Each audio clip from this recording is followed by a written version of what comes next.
কীর্তন গাইছে, লাড্ডু খাইছে, শুধু মূর্তিগুলোরে সাজদা করে নাই।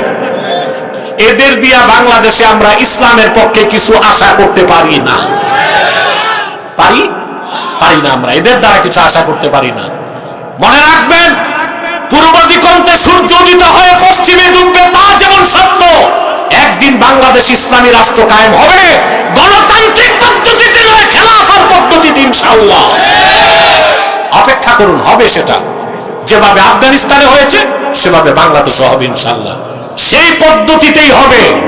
ক্ষেত্র প্রস্তুত করে যান, ইনশাআল্লাহ সফলতা দেখেও যেতে পারেন, মৃত্যুর পরে পরবর্তী প্রজন্ম দেখতে পারে।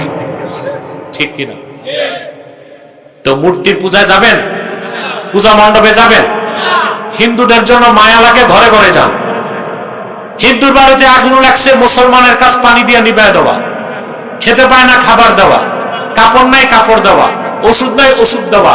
কিন্তু অমুসলিমদের কোন ধর্মীয় অনুষ্ঠানে কোন মুসলমান অংশগ্রহণ করতে পারে না, না না, ঈমান থাকবে না। এখন মৌলবীদের ফতুয়াও ঘুরে গেছে। ফতুয়াও আগে দেখবেন মৌলবী আর বক্তারা সুদের বিরুদ্ধে খুব ওয়াজ করতো, এখন ওনাদের বড় পিসাব সুদখোর, এই জন্য এখন আর সুদের বিরুদ্ধে ওয়াজ নাই। আগে মৌলবীরা বসলেই শিরকের বিরুদ্ধে কথা বলতো, আর এখন নিজেরাই শিরক করতেছে।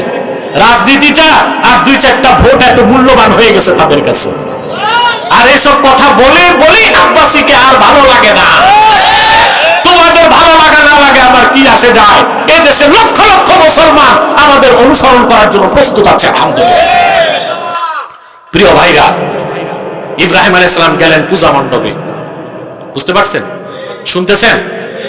যে তিনি তার বাবা আর আত্মীয় স্বজনকে বললেন, এই সব হাতে বানানো মূর্তি প্রতিমা এগুলোর ইবাদত করো কেন আল্লাহকে বাদ দিয়ে? তো ওরা একটা কারণ দর্শাইছে, কারণটা কোনো দলিল না, একটা যুক্তি।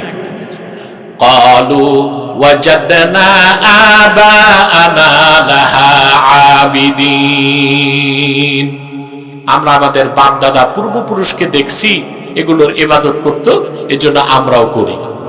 তাহলে শিরকের পক্ষে ওরা যুক্তি দিল, যুক্তিটা ছিল সাংস্কৃতিক। কি ছিল?